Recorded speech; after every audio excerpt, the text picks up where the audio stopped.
자, 오늘 말씀은 지혜에 대해서 말씀을 나누겠습니다. 지혜. 제가 질문하겠습니다. 여러분, 지혜가 뭘까요? 지혜. 참 지혜 머릿속으로는 알겠는데 말로 표현하자고 하면 굉장히 어려운 말이 지혜입니다. 그렇죠? 이때는 사전을 찾아봐야 돼요. 사전. 제가 사전을 찾아보니까 이렇게 되어 있어요. 지혜는 사물의 이치를 빨리 깨닫고 정확하게 처리하는 정신적인 능력. 그렇죠? 이게 지혜입니다. 여러분, 지혜 있기를 축원합니다.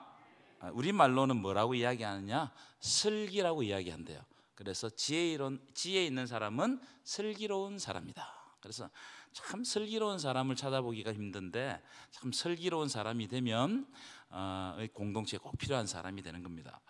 이것을 조금 더 설명을 해보면 지혜에 대해서 사리를 분별하여 적절하게 처리하는 능력을 지혜라고 부른다고 합니다. 사리를 잘 판단해 가지고 일을 어떻게 적절하게 이렇게 아름답게 처리하는 능력을 지혜다. 그래서 지혜롭다고 하면 세상적으로 볼 때 뭔가 일 처리를 잘하고 세상적으로 능력이 있고 또는 시대의 조류를 잘 파악하는 사람을 지혜롭다고 합니다. 여러분 동의하십니까? 죄송한데 여기 우리 이 안이 너무 더운 것 같아요. 그래서 조금 온도를 낮춰주시면 감사하겠습니다. 제가 오늘 지혜에 대해서 설교를 준비하면서 시중에는 지혜에 대해서 어떤 책들이 있는가 제가 좀 살펴봤거든요. 다 읽어보지는 못했고 저는 책을 보면 항상 목차를 보는데 목차를 보니까 공통적인 게 있어요. 지혜가 뭐냐? 제가 공통적으로 딱 뽑아낸 게 뭐냐면 삶의 처신으로 보는 경우가 많습니다. 어떻게 처신할 것인가?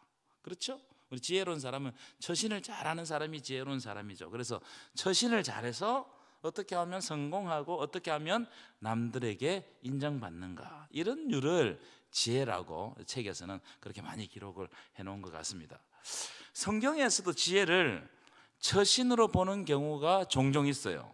솔로몬이 1000번제를 드리고 난 다음에 하나님께 기도하는 장면인데, 자, 열왕기상 3장 7절 한번 띄워보실까요? 자, 이렇게 되어 있습니다. 나의 하나님, 읽어볼까요? 시작. 나의 하나님 여호와여, 주께서 종으로 종의 아버지 다윗을 대신하여 왕이 되게 하셨사오나 종은 작은 아이라 출입을 알지 못합니다. 출입을 알지 못합니다. 솔로몬이 하나님께 왕이 되고 난 다음에 1000번제를 드리고 이렇게 기도하는 겁니다. 하나님이 나를 우리 아버지 다윗의 뒤를 이어가지고 왕이 되게 하셨는데, 그런데 내가 내 자신을 돌아보니까 나는 아직 어리고 뭘 알지 못한다고요? 출입을 알지 못한다. 출입을. 여기서 출입을 알지 못한다는 말은 아버지 다윗과 같이 왕으로서 당연히 해야 할 일들을 알지 못한다, 이런 뜻입니다. 다시 말하면 왕으로 처신해야 할 것들을 지혜가 없어서 하지 못한다, 이런 뜻으로 아마 솔로몬이 하나님께 기도한 것 같아요. 그래서 여러분, 일반적으로 성경에서 지혜라고 하면 3가지 정도 말씀할 수 있을 겁니다. 지혜, 첫 번째, 출입을 아는 것. 금방 말씀드린 출입을 아는 것.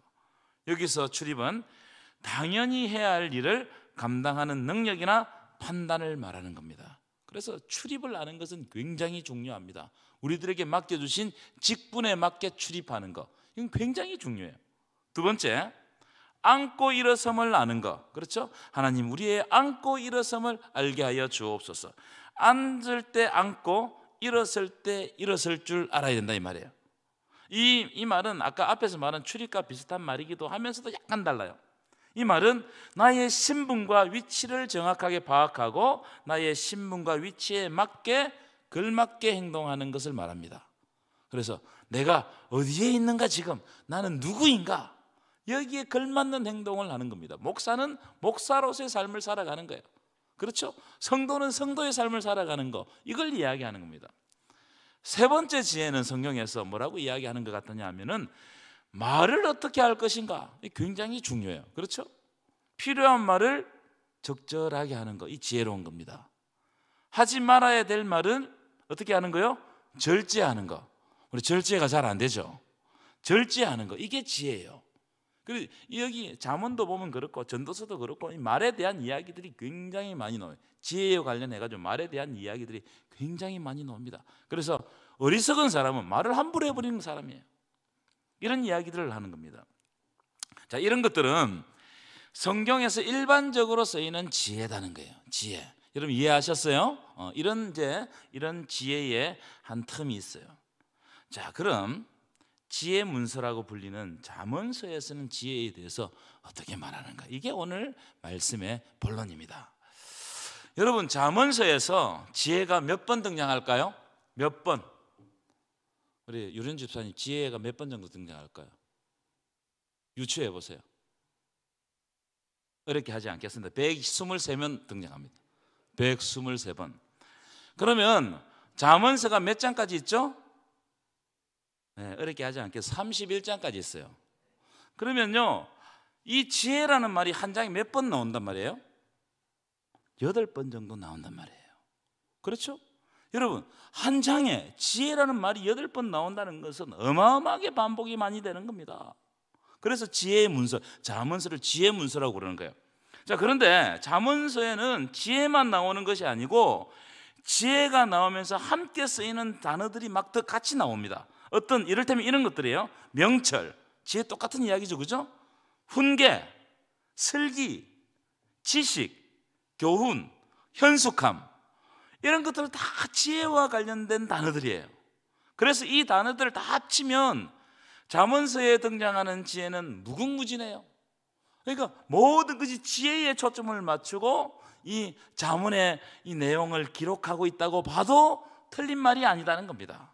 그래서 잠언서는 지혜로 시작해서 지혜로 끝나는 성경이 잠언서라는 거예요. 그러니까 여러분들이 잠언서를 읽으실 때는 어떤 관점으로 봐야 된다고요? 입을 벌릴 거예요, 안 벌릴 거예요? 오늘 입을 안 벌리면 제가 설교를 안 끝낼 겁니다. 제가 설교를 할 때 왜 이런 말 여러분들과 피드백을 하고 주고받고 물어보는 줄 아세요? 혼자 하면 편해요. 그런데 왜 그렇게 하느냐 하면은 영적 분위기를 위해서 그래요. 영적 분위기를. 그래서 여러분, 제가 물어보면 대답 좀 하시고 고개도 끄덕끄덕 하시고 그래 주시면 감사하겠습니다. 그래서 잠언서는 지혜라는 관점으로 딱 보면 이게 잠언서가 새롭게 보이는 겁니다. 자, 그러면 잠언서에는 그렇게 많은 지혜가 나오는데 잠언서에서 말하는 본질적인 지혜가 뭐냐, 이걸 알면은 오늘 말씀이 끝난다고 생각해요. 잠언서의 지혜를 한마디로 정의하면 뭐냐, 이것이 잠언이 강조하는 지혜다. 자, 한번 보겠습니다. 1장 7절 띄워보실까요? 잠언서 1장 7절 한번 읽겠습니다. 시작. 여호와를 경외하는 것이 지식의 근본이거늘 미련한 자는 지혜와 훈계를 멸시하느니라. 이 말이 잠언서의 주제입니다. 주제. 여기서 말하는 지식은 단순한 지식이 아니고 뒤에 나오죠. 지혜와 훈계, 그죠? 이것과 연관되어 있는 거예요. 단순한 알미 아니고 지혜라고 보시면 됩니다. 그럼 잠언서의 이야기하는 지혜가 뭐냐? 여호와를 경외하는 것이 지혜다는 거예요. 아멘이십니까? 여호와를 경외하는 것이 지혜다. 따라서 잠언서가 말하는 지혜는 이 처신의 문제가 아니에요. 안고 일어서면 문제가 아니에요. 뭐냐? 신앙의 문제라는 거예요. 지혜는 무엇의 문제라고요? 신앙의 문제, 신앙의 문제. 이 지혜가 그냥 사람들이 이야기하는 성공하는 처신 이런 것이 아니고 지혜는 신앙의 문제로 잠언은 보고 있다는 거예요. 그래서 여호와를 경외하는 것이 지혜라는 거예요. 그의 훈계를 듣는 것이 지혜라는 거예요. 여기서 경외하다는 말은 어떤 말이냐? 너무 사랑해서 두려워한다는 뜻입니다. 이 두 가지 말이 합쳐진, 사랑하고 두려워한다는 거예요. 여러분, 우리는 하나님을 사랑합니다. 믿으십니까? 하나님을 사랑해요. 그런데 하나님을 사랑한다고 해서 함부로 할 수 없잖아요. 하나님을 우리가 사랑하고 좋아하게 되면 어떤 때는 함부로 버릇없게 하는데 그럴 수 없는 거예요. 하나님을 사랑하지만 한편에서는 하나님을 두려워하는 거예요. 경외하는 거예요.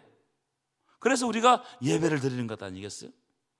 하나님을 두려워하고 경외하고 사랑하는 것, 이게 지혜라는 겁니다. 그래서 지혜가 근본이다. 근본, 머리가 된다는 거예요. 시작점이 된다는 거예요. 그래서 하나님을 경외하는 것이 지혜의 시작점이라는 거예요. 여러분, 지혜롭고 싶습니까? 하나님을 경외하시기를 축원합니다. 여기서부터 지혜가 출발한다는 거예요. 그래서 오늘 본문 다시 보여주십시오. 3장 5절부터 6절 보여주시면요, 오늘 본문에는 하나님이 원하시는 지혜가 무엇인지를 명확하게 밝히고 있다고 생각해요.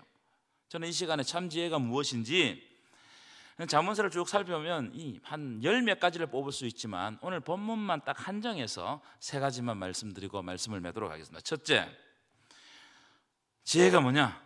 여호와를 신뢰하는 것이 지혜의 출발이라는 거예요. 어떻게 하는 게 지혜의 출발이라고요? 여호와를 신뢰하는 거. 자, 5절입니다. 읽어보겠습니다. 시작. 너는 마음을 다하여 여호와를 신뢰하고. 됐습니다. 제가 앞에서 지혜는 어디에서 출발한다고 그랬죠? 지혜의 근본은 여호와를 경외하는 데서 출발한다, 시작점이다, 이렇게 말씀드렸잖아요. 그래서 가장 중요한 게 뭐냐면은 너는 마음을 다하여 여호와를 신뢰하라는 거예요. 이게 가장 중요한 거예요. 하나님을 신뢰하라, 하나님을 믿으라, 하나님께 의지하라, 의탁해라, 하나님으로부터 내 믿음이 시작된다. 이걸 아는 것이 지혜의 시작점이라는 거예요. 여러분, 아브라함은 어리석은 자였습니까? 지혜로운 자였습니까? 지혜로운 자였죠, 그죠? 아브라함은 참 지혜로운 자입니다. 왜 지혜로운 자예요? 왜 지혜로운 자입니까? 그렇죠. 아브라함은 하나님의 약속만 의지하고 갈대아 우르를 떠났기 때문에 지혜로운 자예요. 창세기는 아브라함이 갈대아 우르에서 어떻게 살았는지에 대해서는 별 관심이 없어요. 여러분, 창세기에 갈대아 우르에서 아브라함이 이렇게 살았고 이렇게 지혜롭게 살았다고 그런 내용이 있어요, 없어요? 한마디도 없습니다. 창세기의 관심은 어디에서부터 출발하느냐? 아브라함이 하나님을 의지하고 갈대아 우르를 떠나는 데서부터 아브라함에게 관심을 가지고 아브라함의 삶을 따라가고 그 삶에 깊이 조명하는 거예요. 그렇죠? 하나님의 말씀을 듣고 떠나는 그 순간부터 아브라함의 삶의 여정이 쫙 펼쳐지는 거예요. 그래서 여러분, 가장 중요한 지혜가 뭐냐면 하나님을 깊이 신뢰하는 겁니다. 하나님을 깊이 신뢰하는 거예요. 좀 더 확장시키면요, 예수 믿는 것이 가장 지혜로운 거예요. 믿으십니까? 여러분은 예수 믿으십니까? 그럼 세상에서 가장 지혜로운 자인 줄 믿습니다. 이야기를 하는 거예요. 뭐가 지혜냐? 뭐가 지혜냐? 하나님을 의지하고 믿을 것을 믿고 그분 앞에 꿇어 엎드릴 것은 꿇어 엎드려야 된다는 거예요. 우리 순종해야 될 것은 순종해야 되는 거, 이게 지혜다. 예수를 믿는 것이 가장 큰 지혜다. 그래서 여러분, 자부심을 가집시오. 세상의 모든 것보다 내가 가장 지혜롭다. 왜냐하면 내가 예수를 알고 예수를 믿고 예수로 말미암아 하나님 나라에 들어가기 때문에. 아멘이시죠? 내가 가장 지혜로운 사람이다. 이 은혜를 우리에게 하나님이 주셨다는 거예요. 자, 두 번째, 자, 인간적인 지혜를 의지하지 않는 것이 참 지혜라는 거예요. 자, 5절 다시 보여주십시오. 5절입니다. 시작. 너는 마음을 다하여 여호와를 신뢰하고 무엇을 의지하지 말라? 내 지혜를, 명철은 여기서는 지혜입니다. 지혜. 내 명철을 의지하지 말라. 여러분, 일반적으로 지혜롭다고 하면은 세상적으로 일 처리를 잘하고 판단 잘하는 것을 지혜롭다고 생각하죠. 그렇죠? 참 저 사람 지혜롭다 이렇게 하면요, 야, 일 처리 참 잘하네, 이걸 지혜롭다고 하는 겁니다. 그것도 지혜가 맞아요. 하나님이 지혜를 주시면 그렇게 됩니다.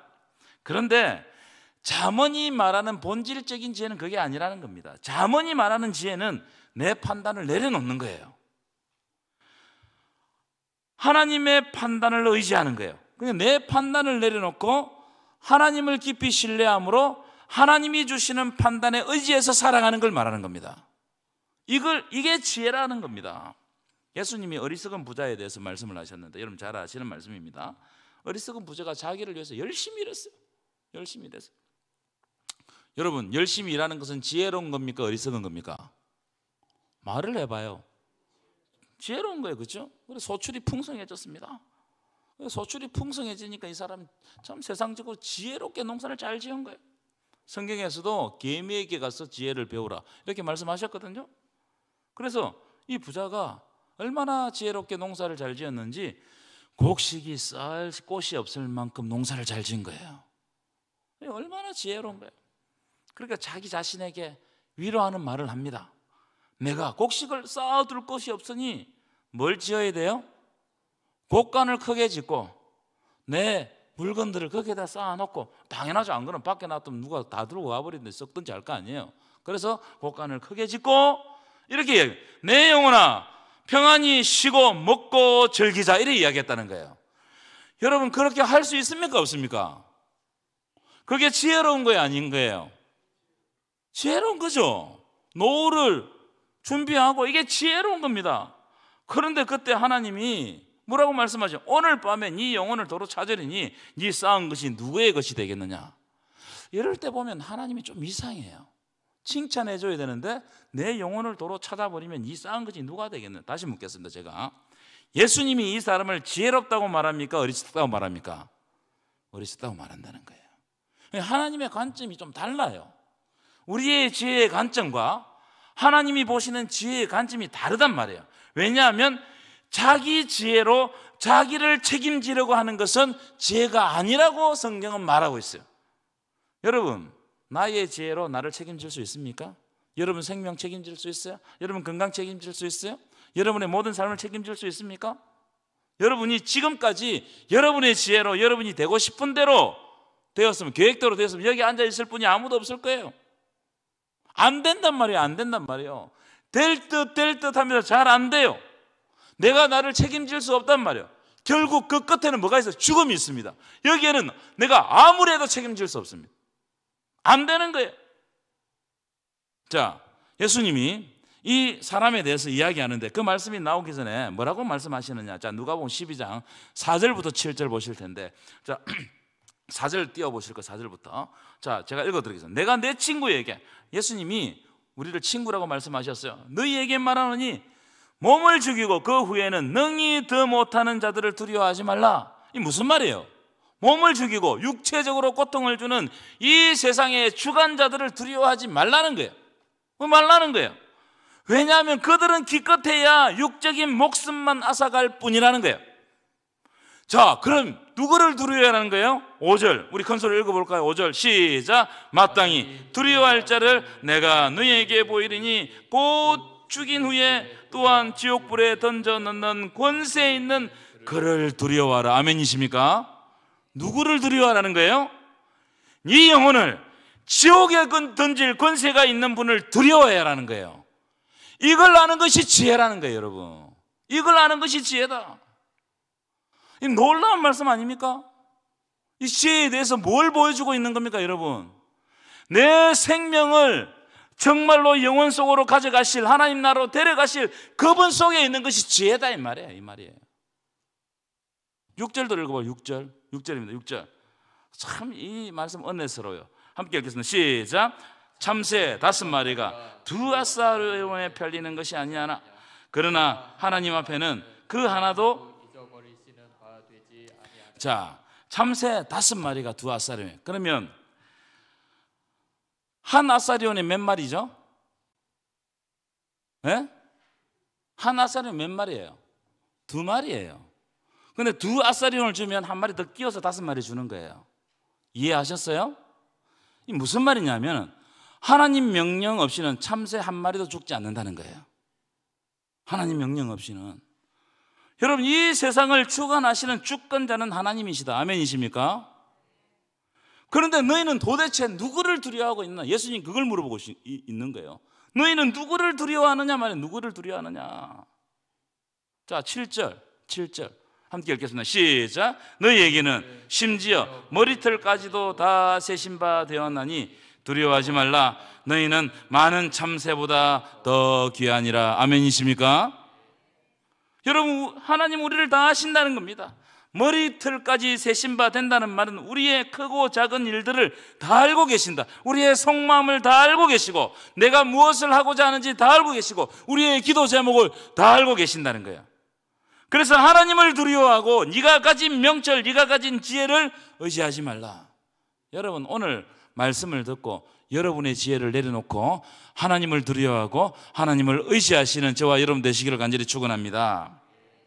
내가 내 지혜를 의지하면 꼭 문제가 생겨요. 한번 보십시오. 내 지혜 내가 계획해가지고 다 해보십시오. 문제가 생깁니다. 어떤 일을 하다가 여러분 문제가 생기면 내가 내 지혜를 가지고 밀어붙였구나. 하나님께 묻지 않고 내 일방적으로 하는 것이 아닌가. 한번 돌아볼 필요가 있다 이 말이에요. 인간적인 지혜에 매달리지 말라는 거예요. 이건 지혜가 아니에요. 여러분, 하나님을 두려워하시기 바랍니다. 하나님께 매달리시기를 바랍니다. 그래서 딱 무슨 일이 생기면 여러분 지혜대로 하려고 하지 말고 딱 앞이 보이지만 어떤 지혜가 딱 생각나지만 그래도 내려놓고 하나님께 기도하십시오. 하나님, 내게 이런 길이 보이지만 진짜 이 길이 하나님의 길이 맞습니까? 하나님, 다시 한번 기도하오니 나의 길을 밝혀 주옵소서. 그렇게 하면 하나님께서 정말 좋은 길을 주실 줄 믿습니다. 마지막 세 번째, 잠언서에서 말하는 지혜는 뭐냐? 악에서 떠나는 것이 지혜라고 말하고 있습니다. 자, 오늘 본문 3장 7절입니다. 7절. 자, 읽겠습니다. 시작. 스스로 지혜롭게 여기지 말지어다. 여호와를 경외하며 뭐라고요? 악을 떠날지냐. 중요한 겁니다. 지혜가 뭐냐? 선과 악을 구분할 줄 아는 것이 지혜라는 거예요. 시편 1편을 한번 볼까요? 시편 1편. 우리가 너무나 잘 아는 말씀인데 1절입니다. 여기에 나오는 복 있는 사람을 지혜로운 사람으로 바꾸어 읽어도 무방할 것 같아요. 자, 한번 읽어볼까요? 지혜로운 사람. 시작. 지혜로운 사람은 악인들의 꾀를 따르지 아니하며 죄인들의 길에 서지 아니하며 오만한 자들의 자리에 앉지 아니한다는 거예요. 여러분, 어떤 사람이 진짜 지혜로운 사람이냐? 어떤 사람이 복된 사람이냐? 악인의 꾀를 따르지 않는 사람, 죄인의 길에 서지 않는 사람, 오만한 자의 자리에 앉지 않는 사람, 이런 사람이 복되고 슬기롭고 지혜로운 사람이다. 다시 말하면 죄를 멀리하고 악을 구분해서 버리는 사람이 복 있는 사람이고 지혜로운 사람이라는 거예요. 우리가 예수 믿는 사람들을 보면 분명하게 잘못됐는데 하나님이 기뻐하지 않는데 그걸 계속하는 사람이 있습니다. 그건 뭐냐? 복되지 못한 사람이에요. 지혜롭지 못한 사람이에요. 죄인의 길에 서는 사람입니다. 오만한 자리에 앉는 사람, 악인의 꾀를 따르는 사람이란 말이에요. 그건 지혜롭지 않습니다, 여러분. 자, 그러면 어떻게 할 때 선과 악을 구분할 수 있을까요, 여러분? 어떻게 할 때? 자, 시편 1편 2절 다시 읽어볼까요? 이 2절입니다. 시작. 오직 여호와의 율법을 즐거워하여 그의 율법을 주야로 묵상하는도다. 어떤 사람이라고요? 하나님의 말씀을 듣고 묵상하고 순종하는 사람이 지혜로운 사람이다. 그래서 여러분 잠언서를 쭉 읽어보시면요, 지혜와 하나님의 말씀을 뗄 수가 없어요. 지혜 놓으면은 교훈과 명철과 주의 말씀이 함께 나옵니다. 훈계 같이 나와요. 지혜가 뭐냐? 하나님의 말씀에서 나온다 이거예요. 믿으십니까, 여러분? 지혜는 하나님의 말씀에서 나와요. 어느 순간 하나님의 말씀이 내 마음에 딱 부딪힐 때 내가 깨닫지 못하는 것을 깨닫게 되는 거예요. 예수님이 이런 비유를 드셨는데요, 어떤 아버지에게 두 아들이 있었어요. 잘 아는 이야기입니다. 아버지가 맏아들에게 가서 포도원에 가서 일하라고 명령을 하니까 맏아들이 알겠다고 하고 가지 않는 거예요. 말만 하고 아버지 말을 안 듣는 거예요. 꼭 우리의 모습입니다. 바리새인들의 모습 딱 보여주는 겁니다. 그런데 두 번째 아들은 실소이다 하고 그 이후에 뉘우치고 갔다는 겁니다. 예수님이 묻습니다. 둘 중에 누가 아버지의 뜻대로 하였느냐 이렇게 물어요. 그러시면서 하는 말이, 여러분 잘 들어야 돼요. 이 부분. 세리들과 창녀들이 너희보다 먼저 하나님 나라에 들어가리라. 여러분 굉장히 파격적으로 말씀하셨어요. 여러분 이게 여러분 충격적인 말씀 아닙니까? 세리들과 창녀들이 우리보다 먼저 하나님 나라에 들어간다는 거예요. 그래서 누가 지혜로운 사람이냐 묻고 있어요. 바리새인들과 같이 하나님의 말씀 잘한다고 하고 지킨다고 하면서 말만 잘하는 사람이 지혜로운 사람인가, 아니면 지금 하나님의 말씀이 부딪히 올 때 그 말씀 붙잡고 회개하고 순종하는 사람이 지혜로운 사람인가, 이걸 묻고 있는 거예요. 여러분 선과 악이 뭐예요? 여러분 성경에서 말하는 선과 악은요, 세상 윤리, 도덕 기준 이것을 가지고 선과 악을 따지는 게 아닙니다. 성경에서 선과 악은 소속의 문제예요. 소속의 문제. 뭐의 문제라고요? 소속의 문제. 지금 네가 누구에게 속해 있냐 이 말이에요. 지금 네가 지금 있는 자리가 어디냐 말이에요. 네가 누구에게 속해 있냐? 하나님께 속해 있냐? 아니면 사탄과 세상에게 속해 있냐? 이걸 물어보고 있는 거예요. 하나님께 속해 있으면 뭐예요? 선이에요. 하나님 편에 있으면 선이에요. 그런데 아무리 말 잘하고 그럴듯하게 하더라도 내 하는 짓이, 내 하는 말이 하나님께 속해 있지 않냐고, 하나님 밖에 있고 세상에 있고 사탄이 하는 이야기를 하면 그건 뭐라고요? 악이다 이 말이에요. 이 이야기를 하고 있는 거예요. 명확합니다. 여러분 선과 악을 윤리 기준으로 하지만 윤리는요 물론 보편적인 윤리가 있지만 그 시대마다 다 조금씩 달라져 옵니다. 그 윤리를 알 수 없어요. 내가 지금 누구에게 속해 있냐? 나는 진짜 하나님의 것이냐? 나는 진짜 하나님께 순종하고 있는가? 내가 지금 이 순간에, 이 사순절에 예수 그리스도 십자가를 지고 순종하며 따라갈 것인가? 누구의 편이냐 말이에요. 누구의 편이냐? 이걸 우리에게 묻고 있어요. 여러분 누구의 편입니까? 여러분 누구의 편입니까? 하나님의 편입니까? 하나님께 속해 있습니까? 하나님의 것입니까? 그러면 우리는 선에 속해 있는 거예요. 내 윤리가 조금 잘못되더라도 하나님의 말씀이 언젠가는 우리를 다시 새롭게 하고 새로운 피조물로 빚어가시는 겁니다. 자, 결론입니다. 여러분 하나님 안에서 지혜로운 사람 되시기를 간절히 축원합니다. 지혜는 하나님을 경외하는 것이 지식의 근본이다.